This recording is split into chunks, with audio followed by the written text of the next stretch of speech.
Hi guys, स्वागत है आपका एसएससी बैंकिंग प्रिपरेशन में। मैं संपन्न मिश्रा एक नई वीडियो के साथ आ गया हूं आपके बीच। भाई ये वीडियो एसबीआई क्लर्क 2024 जो होने वाला है अभी, उसके लिए जो टू डू लिस्ट है एक तरह से एक स्ट्रेटेजी है और सारे कवर करूंगा टॉपिक्स। कौन कौन से टॉपिक आपको पढ़ने हैं और क्या करना है अभी के लास्ट के दिनों में वो भी बताऊंगा। तो आपको स्ट्रिक्टली फॉलो करना है ताकि वहां पे चल के वहां पे एग्जाम में जाके कोई गलती ना हो आपसे, क्योंकि भाई एक गलती का आपको खामियाजा भुगतना पड़ता है, फिर एक साल रुकना पड़ता है, उसका कोई फायदा नहीं। तो इससे अच्छा पहले ही आप तैयारी कर लो, पहले ही वो रगड़ लो अपने आप को, ताकि बाद की जिंदगी ठीक हो जाए। ठीक है, तो ज्यादा इधर उधर की बात नहीं करेंगे, चलते हैं वीडियो पे। भाई एसबीआई क्लर्क मैंने लिखा भी हुआ है, 2024 प्रीलिम स्ट्रेटेजी रहेगी। सबसे पहले मैं रीजनिंग का बताता हूँ ताकि आपको थोड़ा इंटरेस्ट पैदा हो। पहले इंग्लिश पे नहीं जाएंगे, इंग्लिश पे जाएंगे हम, लेकिन रीजनिंग का पहले बताऊंगा। एक सेकंड बाद। हाँ भाई, रीजनिंग में सबसे पहले आपको ध्यान रखना है पजल्स। पहले टॉपिक्स बता देता हूँ, फिर बताता हूँ कितने कितने क्वेश्चन रोज प्रैक्टिस करने। पजल्स हो गया, इनक्वालिटीज हो गई, ब्लड रिलेशन हो गया, coding decoding, Chinese coding. Coding decoding भाई और चाइनीज कोडिंग काफी हद तक सिमिलर आएंगी, ठीक है, उतना फर्क नहीं रहेगा। जैसे जैसे ही इज गोइंग को लिखेगा वो COD MOD BOD, and I am going को लिखेगा COD XOD ZOD। तो COD कॉमन है, तो गोइंग का कोड COD हो गया। ऐसे ये होती है चाइनीज कोडिंग बोल सकते हैं, कोडिंग बोल सकते हो। हालांकि दोनों में सिमिलर पैटर्न लगता है, उसमें ज्यादा दिक्कत आएगी नहीं। अल्फा न्यूमेरिक सीरीज आपको पता है, ऐसे लिख दिया, left hand right hand 1% 2 A B A star. तो ऐसी एक सीरीज दी रहेगी, राइट हैंड साइड रहेगा, उसमें बोल देगा how many symbols are there, immediately preceded immediately followed वाला कंसेप्ट उसमें आता है। तो वो वाला alphanumeric series number series हो गई। नंबर सीरीज मतलब इसमें क्या है ना, 3 3 नंबर करके दिए जाएंगे, जैसे 235 628 729 112। तो इसमें बोलेगा if we arrange ascending order में, तो सेकंड नंबर के थर्ड डिजिट का सम ऐसे करके देता है, वो नंबर सीरीज मैंने यहाँ पे लिखा है। तो मैथ्स वाला जो नंबर सीरीज है वो अलग होता है इससे। वर्ड फॉर्मेशन जैसे दे देगा, जैसे ये वर्ड पकड़ लो, प्रीलिम्स का मैं बोल दूं फर्स्ट थर्ड फिफ्थ और सेवंथ वर्ड को मिला के एक वर्ड बनाओ, अगर नहीं बनता है तो एक्स टिक कर देना। तो वर्ड फॉर्मेशन वाला वो। तो आपको रोज भाई प्रैक्टिस करने। पजल्स में टाइप होती है फ्लैट एंड फ्लोर थोड़ी टफ होती है। फ्लैट एंड फ्लोर में क्या है, 4 फ्लोर दिए रहेंगे, 2 फ्लैट दिए रहेंगे, ताकि और इसमें क्या है, ये वेरिएबल टाइप बन जाती है फिर अपने आप, क्योंकि फ्लोर 4 है और फ्लैट 2 हो जाते हैं, इसीलिए। तो आपको पता नहीं लगा फ्लैट A B, तो पॉसिबिलिटीज बनती हैं, तो इसको लास्ट के लिए रखना है फ्लैट एंड फ्लोर। सर्कुलर में अगर वो देगा भी तो भाई क्लरिकल आपको प्रीलिम से याद रखना है, प्रीलिम्स है मींस नहीं है, तो ध्यान में रखना है उस चीज को कि सर्कुलर ऐसा एग्जाम नहीं बना के दे देगा कि आप कर ही ना पाओ। अगर ऐसा एग्जाम हार्ड थोड़ा दे देगा तो कट ऑफ डाउन चला जाएगा, उसकी टेंशन आपको लेनी नहीं है, वो एग्जामिनर पे छोड़ना है आपको। स्क्वायर शेप में 4 मिडिल साइड पे बैठते हैं, 4 कॉर्नर पे बैठते हैं, आपको पता है। फ्लोर वाइज हो गई, 7 फ्लोर 8 फ्लोर दे देगा, 9 पे नहीं जाएगा, मैक्सिमम 8 देगा, जहां तक एक्सपीरियंस का है वहां से। मंथ डेट्स 4 मंथ दिए रहेंगे, 2 डेट्स दे देता है, जैसे जनवरी फरवरी मार्च अप्रैल, 2 डेट्स दे देगा, 9 एंड 14। 9 एंड 14 क्यों रखेगा, 9 और 17 रखेगा, मतलब 2 ऑड नहीं रखेगा, एक ऑड इवन रखेगा, ताकि उसको पॉसिबिलिटी बनाने में आसान हो। डेज पजल सोमवार मंगलवार बुधवार शनिवार रविवार तक जा रहे हैं, कोई बंदे इंस्टीट्यूट ट्यूशन क्लास जाते हैं, A B से पहले जाता है, B C के बाद जाता है, ये सब बनाना। तो ये टाइप्स ज्यादा रहेंगी रीजनिंग में, ये सब पूछा जाता है भाई। इसमें आपको मैक्सिमम भाई देखो 35 नंबर का है, मैं बोलता नहीं सारे नंबर आपको लेके आने, बट हाँ यार इतने तो नंबर लाने हैं जितने बन सकते हैं। इसमें 32 नंबर कहीं नहीं गए भाई, ये लाना कोई बड़ी मुश्किल बात नहीं है, ठीक है। मैक्सिमम ट्राई करना है, अगर हार्ड आ जाए तो अलग बात है, लेकिन आपको लेके चलना है कि 32 नंबर। अगर मॉक्स भी दे रहे हैं तो आपको ये रियलाइज करना है कि भाई इतना नंबर स्कोर कर पा रहा हूं या नहीं। अगर नहीं कर पा रहा हूं, क्या एग्जाम का वो लेवल है कि किसी का नहीं आ पाए, या फिर आसान में भी मैं नहीं ला पा रहा हूं, दोनों में फर्क है, ठीक है। अगर सब नहीं ला पा रहे हैं तो ठीक है, लेकिन सब ला पा रहे हैं, आप नहीं ला पा रहे तो गलत बात है, समझ रहे हो। तो ये आपको करना है भाई, पजल्स की रोज प्रैक्टिस करनी, कम मिनिमम 4 पजल्स तो आपको करनी ही है, 4 पजल्स करनी ही है आपको रोज, रोज कह रहा हूं। और हर टाइप की करना है, कि कोई ये नहीं कि 4 सिर्फ सर्कुलर की कर दी, ऐसे नहीं करना है, एक एक सारों की करनी है, ठीक है। इनक्वालिटीज 10 क्वेश्चन रोज प्रैक्टिस करना, ब्लड रिलेशन 10 क्वेश्चन रोज प्रैक्टिस करना है, कोडिंग डिकोडिंग को आपको मास्टर करना है। ये आपको अड्डा 247 पे आप लिखेंगे कि अड्डा 247 SBI क्लर्क 2024 रीजनिंग, वहां पे रीजनिंग के लिए आपको मिल जाएगा मटेरियल, या फिर वो 20-30 क्वेश्चन कराती हैं तो उससे आपकी प्रैक्टिस भी हो जाएगी। अगर वो भी रोज लगा रहे हो तो बहुत है, और रोज की 2 लगा लो। अभी कितना टाइम बचा है, तो रोज की 2 लगाने के लिए इतना कंटेंट तो बचा है ना, वहां पे आप प्रैक्टिस करो, ठीक है, तो नंबर एनहेंस होंगे आपके। वर्ड फॉर्मेशन ये वाला चीज आपके हाथ में नहीं है। वर्ड अगर नहीं बना, आपको क्या पता कौन सा वर्ड, अपनी सारी वोकेबलरी थोड़ी पड़ी है, तो इसको छोड़ भी सकते हैं लास्ट के लिए, ठीक है। बाकी इसमें क्या बात रखना है, फ्लैट एंड फ्लोर को आप लास्ट के लिए रखें, और पजल्स को, पूरे पजल्स को लास्ट के लिए रखें वैसे तो, ठीक है। अब आते हैं क्वांट्स पे। क्वांट्स में भाई पहले डीआईज होती हैं, क्वाड्रेटिक इक्वेशन होता है, simplification, number series, approximation, word problems. Word problems मतलब अर्थमेटिक वाला पार्ट जो थोड़ा डिफिकल्ट लगता है, होता भी है, क्योंकि इसमें जो time and work, time and distance, alligation, mixture, mensuration, trains वाला चैप्टर हो जाता है, जो बोट्स एंड स्ट्रीम बहुत बेहतरीन चैप्टर है, इसमें सवाल बनता है, प्रॉफिट एंड लॉस से बनता है, रेशियो और परसेंटेज को मैंने सेम लिखा है, इनको मिला के क्वेश्चन देता है। तो ऐसा नहीं आएगा कि ज्यादा हार्ड दे दे, लेकिन ज्यादा आसान भी नहीं आता है। तो ये भी नहीं कि बिना पेन उठाए कर लो, ऐसा नहीं होता है बैंकिंग का पेपर कभी भी, लेकिन उठाओगे तो एवरेज इसमें मैं कहता हूँ, आप अगर बहुत अच्छा पढ़ा हुआ है तो भी 40-45 सेकंड ये ले लेता है, तो उससे अच्छा है इसको लास्ट में रखा जाए। वर्ड प्रॉब्लम्स को, अप्रोक्सीमेशन, नंबर सीरीज, सिंप्लीफिकेशन और क्वाड्रेटिक, इनको पहले अटेम्प्ट करना है। 35 क्वेश्चन खुलते हैं, तो शुरू से करने वाला तेज नहीं होता, तेज वो होता है जो आसान को ढूंढ के करे, ठीक है। DI, tabular, caselet, pie chart. Caselet को आखिर बाद में के लिए रखना है। देखो ये सब कुछ नहीं पूछा जाएगा, इसमें से कुछ पूछा जाएगा। जैसे अगर सिंप्लीफिकेशन दिया है तो मेरे को नहीं लगता अप्रोक्सीमेशन देगा, अगर सिंप्लीफिकेशन 10 क्वेश्चन दे दिया, या फिर 5-5 करके दे सकता है दोनों, अप्रोक्सीमेशन भी। नंबर सीरीज में अगर रॉन्ग दिया तो मिसिंग नहीं देगा, मिसिंग दिया तो रॉन्ग नहीं देगा, ठीक है। या फिर 2-3 करके रेशो दे सकता है, मिसिंग पहले करनी होती है, रॉन्ग अगर नहीं पता लग रहा है तो आप इसको स्किप कर सकते हैं। स्किप करने में कोई दिक्कत नहीं है, स्किप करना अच्छा है गलत करने से, ठीक है। तो इसके मैं बता देता हूँ, क्वाड्रेटिक इक्वेशन रोज 10 क्वेश्चन आपको प्रैक्टिस, सिंप्लीफिकेशन 10 क्वेश्चन रोज प्रैक्टिस, प्लस माइनस करने का। आपको मैं इसमें एक और काम दे रहा हूँ, पॉइंट्स में आपको टेबल्स करने को मैं बोलता हूँ 1 से 20 तक, क्यूब्स 1 से 20 तक, और स्क्वायर्स 1 से 50 तक, ताकि आपको वहां पे जब अप्रोक्सीमेशंस में मिले, अप्रोक्सीमेशंस में जब मिले आपको ये स्क्वायर या क्यूब, जैसे यार अब 2209 लिखा हुआ है, अब 2209 डिवाइड बाय 47, अब मेरे को पता होना चाहिए यार ये स्क्वायर है, इसका कैसे पता लग रहा है, याद किया हुआ है। तो मिनिमम आप 1 से 50 तक तो करो, मैक्सिमम यहीं तक वो कवर करेगा, इससे ऊपर नहीं जाते हैं जनरली। आपको ये वर्ड प्रॉब्लम्स पे आपको कमांड लेनी है, टाइम एंड वर्क पे, टाइम डिस्टेंस पे, मेंजुरेशन अगर नहीं समझ आते तो छोड़ भी सकते हैं, बट इसमें फॉर्मूले वाइज है, मैंने फॉर्मूला की वीडियो भी बनाई थी, वो आप देख सकते हैं चाहे, तो उसमें फॉर्मूले आपको सारे याद हो जाएंगे, कैसे बताया बहुत आसानी से बताया मैंने।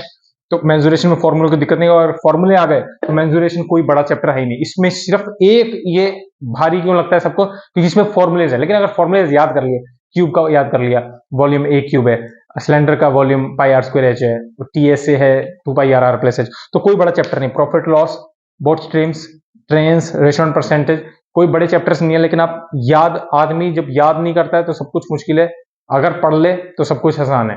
भाई एक बात बताओ, 2+2 आप बोलते हो 4, कहते हो आसान क्वेश्चन है, लेकिन वही में 2 साल के बच्चे से पूछो 2+2 तो वो कहेगा मुश्किल है। क्यों? सवाल तो सेम है, लेकिन मुश्किल आसान क्यों है? आपको आता है तो आसान है, नहीं आता तो मुश्किल है। वैसे ही पेपर में भी होता है। तो ये आपको रोज डेली बेसिस पे करना है। क्वांट्स भी, क्वांट्स के लिए भी मैं वही रेकमेंड करूंगा अड्डा का, क्योंकि मैंने भी वहीं से किया है भाई, और निकल जाता है।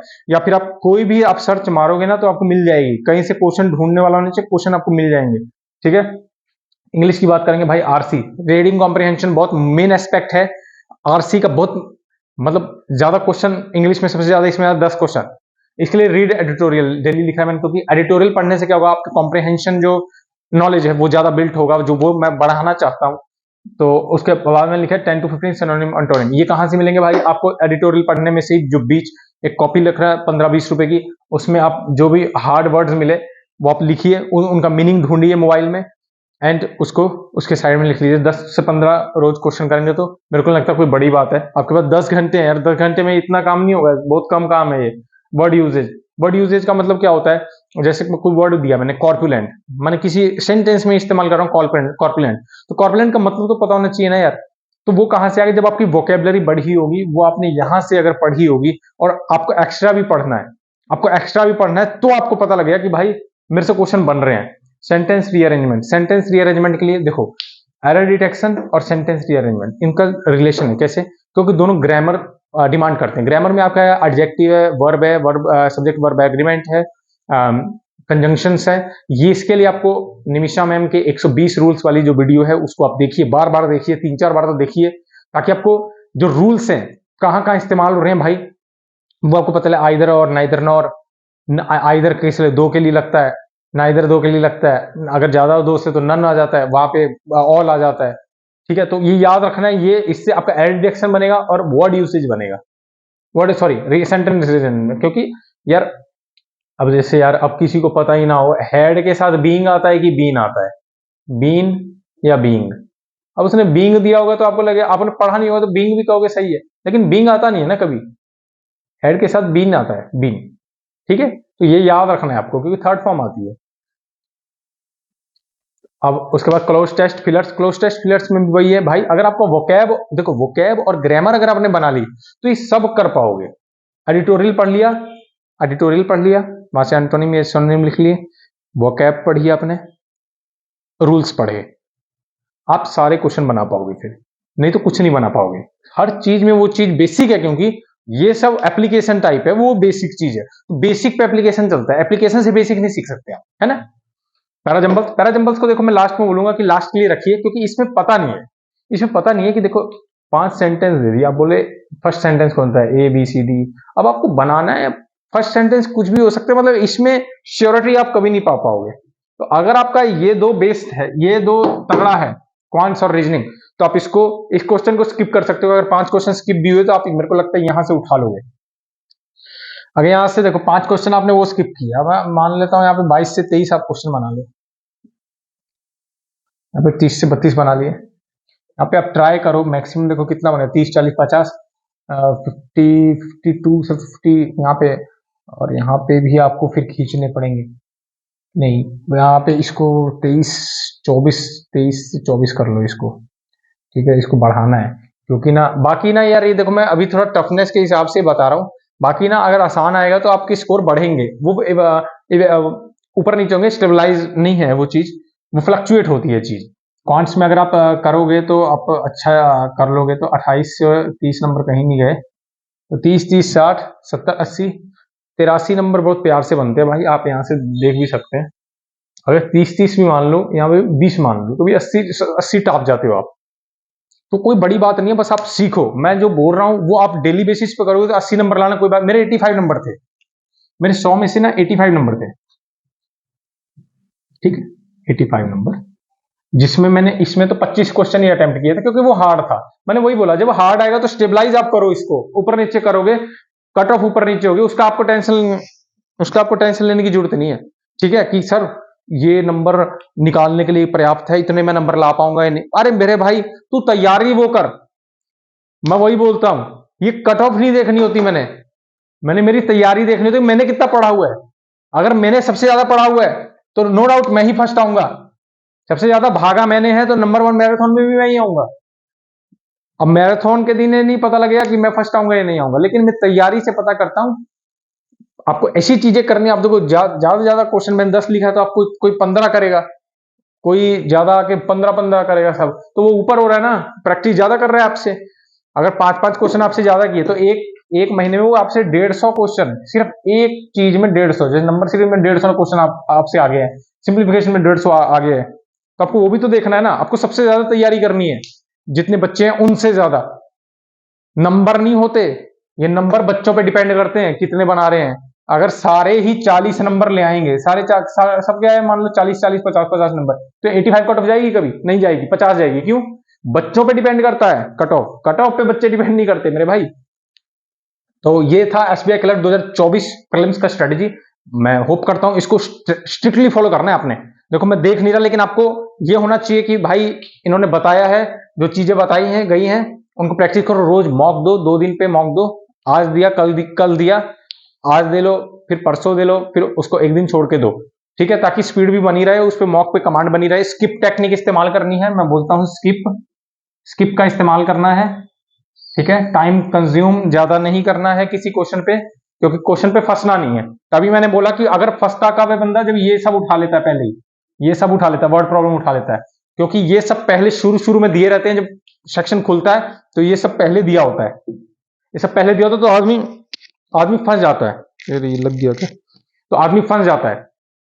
तो फंसना नहीं है मेन बात। अगर आप फंसोगे तो एग्जाम खत्म हो जाता है, ठीक है। वो मैं फंसाना नहीं चाहता आपको, कहीं फंसो आप इसमें। मैथ्स में कहा आप डीआई में फंसोगे और वर्ड प्रॉब्लम्स। तो कभी भी अगर सेक्शन खुलता है तो भाई, मॉक्स में बता रहा हूँ, मॉक्स में अभी सेक्शन खुलेगा तो ये डीआई को अवॉइड करिए। पहले पहले आप अप्रोक्सीमेशन आप ढूंढिए 35 क्वेश्चन में से क्या करने लायक है, वहां से आप क्वेश्चन उड़ाइए।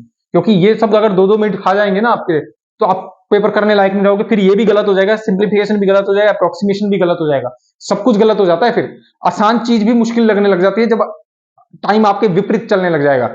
जैसे मैं एक बात बताता हूँ, मैं एक टॉपर को जानता था, वो कहता भाई मैंने ना एसएससी सीजीएल का पेपर दिया करता था। वो जब 100 क्वेश्चन आते थे तो उसका पहला क्वेश्चन था प्रॉफिट एंड लॉस। अब वो फंस गया उसमें। उसने कहा ईगो पे ले ली उसने कि भाई मेरे को कैसे नहीं आता, मैंने सबसे ज्यादा तैयारी की है, मेरे को कैसे नहीं, मैं करके रहूंगा। उसका ना उसके 12 मिनट वही खराब हो गए, 12 मिनट खराब हो गए। अगला, अब उसको पता लगा कि यार स्किप भी करना था, स्किप किया, अगले क्वेश्चन पे गया एवरेज पे, एवरेज भी फंस गया, पेपर पूरा फंस गया। क्यों? एक क्वेश्चन फंसेगा तो सबको फंसा देगा, वो पूरे सेक्शन को, पूरे पेपर को फंसा देता है। अब रीजनिंग में फंसने वाली चीजें कहाँ है? पजल्स, फ्लैट एंड फ्लोर, मैंने बताया।